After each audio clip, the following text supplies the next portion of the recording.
Salut à tous et bienvenue pour une nouvelle saison de Inside the Club. Et qui dit nouvelle saison dit promu. Nous sommes actuellement à Saint-Pancras à Londres, mais dans quelques heures nous serons un peu plus au nord pour vous faire découvrir un club que vous connaissez tous désormais, puisqu'il a réalisé l'un des plus grands exploits de l'histoire du football anglais il y a quelques années.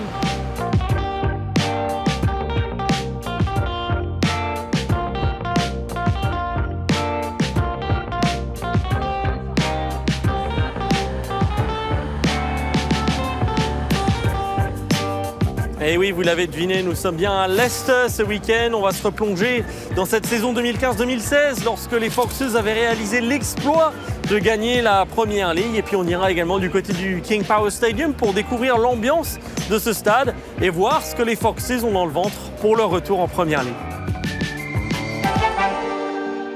Alors cette ville de Leicester, elle n'a vraiment rien de spécial, mais elle a toujours eu une forte identité sportive à l'image de cette statue qui représente les trois sports forts de la ville avec le cricket, le rugby avec les Leicester Tigers que l'on connaît tous et puis bien sûr Leicester City. Cette statue représente d'ailleurs le fait que les trois équipes de Leicester avaient remporté un titre la même saison en 96-97. Nous sommes désormais avec Rob Tanner, qui est le reporter principal de Leicester City pour The Athletic. Rob, thanks for joining us. Yeah. It's nice and sunny here today. Yeah, beautiful. Is it always the case? No, absolutely not. But yeah, the sun's been shining on Leicester for the last 10 years in terms of the football, that's for sure. Leicester City Football Club in Leicester, has it always been the main attraction? Yeah, absolutely. It's a one-club county. So it's always had a really good core of support. I think what they've achieved over the years has really helped bring on a new generation of supporters as well. So we're now approaching this pizza restaurant. There is a story behind this restaurant linked to Leicester City. Yes, absolutely. It's the venue where Claudio Ranieri rewarded his players for their first clean sheet of that season by having a pizza. And the whole team came and they had to make their own pizza, but it was here that they celebrated that moment, and that was the start of the momentum for the season. Well, we better go and try one then. Yeah, absolutely.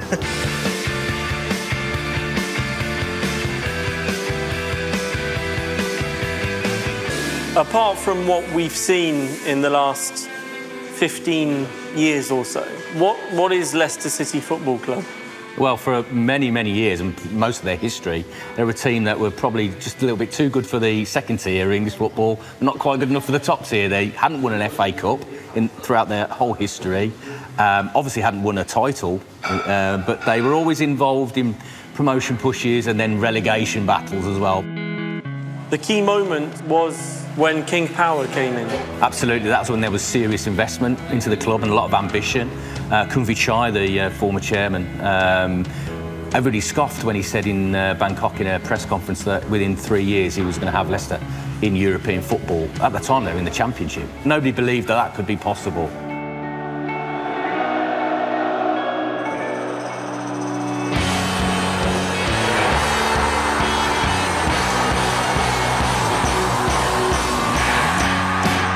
In that season, when did you start to think that something weird was going on? When they were top of Christmas, we started getting the local paper, Leicester Mercury, we started getting loads of requests from international news outlets, TV companies, radio stations, for us to talk about this phenomenal story, this team that were favourites to be relegated, top of the Premier League at Christmas.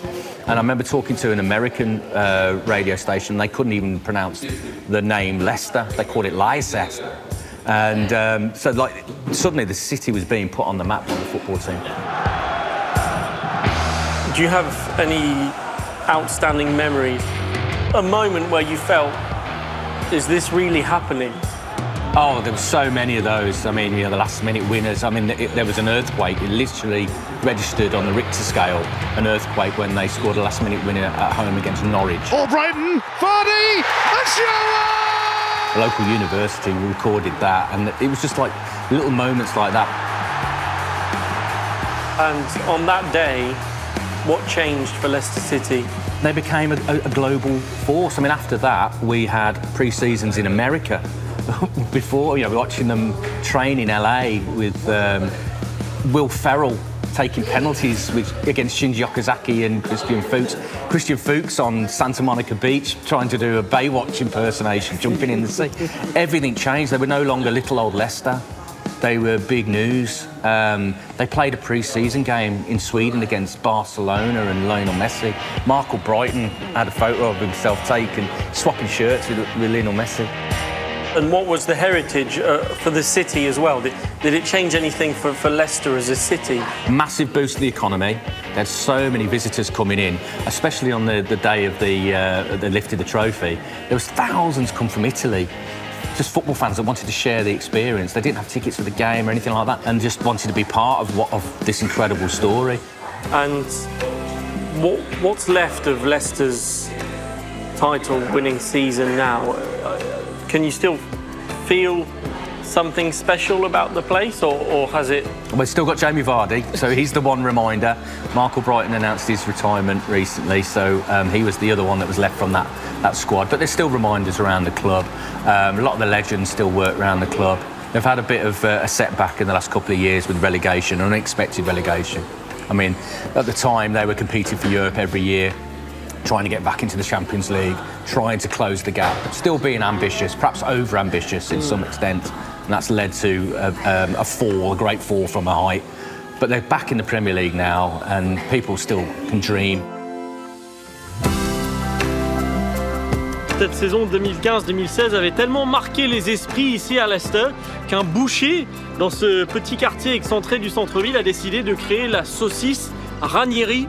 Tell us a bit more about the story behind the Ranieri sausage. Ashley, our apprentice at the time, he decided to do a sausage to celebrate the Leicester, climbing up the Premiership. The Ranieri sausage are pork, fennel, garlic, chilli, and then mystery ingredients. Oh, mystery, so no one knows. Special ingredients, but they're the main ingredients. C'est jour de match ici à Leicester et vous le voyez, nous sommes sur Filbert Street qui n'est autre que le nom de l'ancien stade des Foxes qui avait vu de nombreuses stars du club évoluer telles que Gordon Banks ou Gary Lineker. Lorsque les Foxes séjournaient à Filbert Street, ils avaient remporté 3 League Cup, un Community Shield, avant de déménager au King Power Stadium en 2002 pour s'adapter aux ambitions du club. On vous y emmène, c'est un tout petit peu plus loin. Si le King Power Stadium a connu beaucoup de moments glorieux, il a également connu une tragédie puisque en octobre 2018, l'hélicoptère du président Vichai qui venait de s'élancer depuis la pelouse du King Power Stadium s'était écrasé à quelques pas à peine dans le parking du stade. Et depuis, un mémorial a été installé par le club pour que les supporters puissent venir se recueillir quand ils le souhaitent en mémoire de leur président. I noticed there's a fox on the Leicester City logo. The hunt on Boxing Day in Corn Hunt. I think it's all to do with the foxes come from Leicestershire being renowned for the fox hunting and so forth.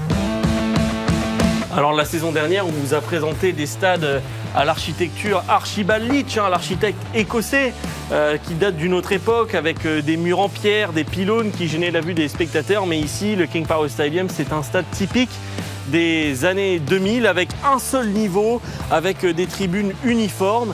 Mais il y a une spécificité ici, ce sont les proverbes thaïlandais présents sur les drapeaux qui font tout le tour de ce stade, qui sont censés porter chance à Leicester chaque jour de match. Vous en avez l'habitude dans Inside the Club, on vous emmène au cœur des stades et quoi de mieux que le vestiaire de Leicester City dans lequel on se trouve. Les joueurs vont arriver d'ici quelques instants. On vous le présente ce vestiaire avec le slogan Fearless pour rappeler aux joueurs qu'ils ne doivent pas avoir peur, ils ont peur de personne. Les joueurs, on va vous montrer peut-être le maillot de Jamie Vardy qui est très bien installé, lui qui avait mené les Foxes au titre en 2015-2016, les petites chaussettes, le petit short, les petites claquettes également. Et puis on va sortir de ce vestiaire pour vous présenter la suite. On rend hommage ici à Leicester bien évidemment au propriétaire, à l'ex-propriétaire désormais des Foxes, tragiquement décédé, Vichai, vous le voyez, son portrait est sur le mur. Et puis on se remémore les bons moments avec le titre de Premier League avec une nouvelle fois Vichai et son fils, le nouveau président, qui tiennent ce trophée de la Barclays Première Ligue. Et puis ensuite, on sort de ce tunnel pour se rendre du côté de cette pelouse, de cette enceinte qui accueille toujours une très très bonne ambiance selon les suiveurs, avec d'un côté le banc de Leicester City très large, très confortable, et puis le banc visiteur qui est lui aussi confortable mais un peu plus étroit. C'est ce que nous ont dit les suiveurs, hein, le club de Leicester City qui n'aime pas mettre ses adversaires à l'aise. Le vestiaire extérieur est d'ailleurs un petit peu plus petit, et puis ce billard qui accueillera tout à l'heure Leicester City et Aston Villa.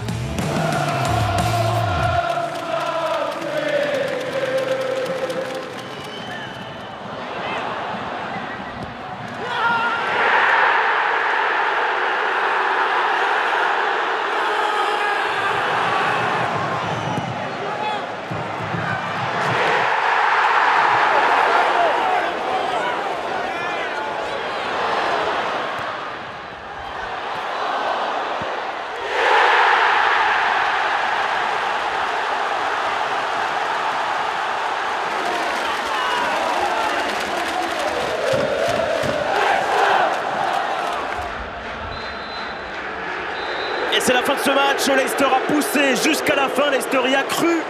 Mais Leicester s'incline finalement 2-1.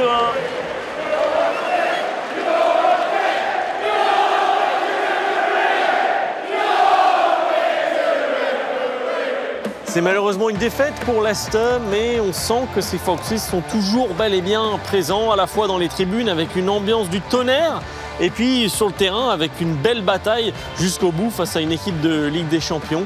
En tout cas, on a hâte de vous faire découvrir d'autres clubs de Première Ligue tout au long de la saison.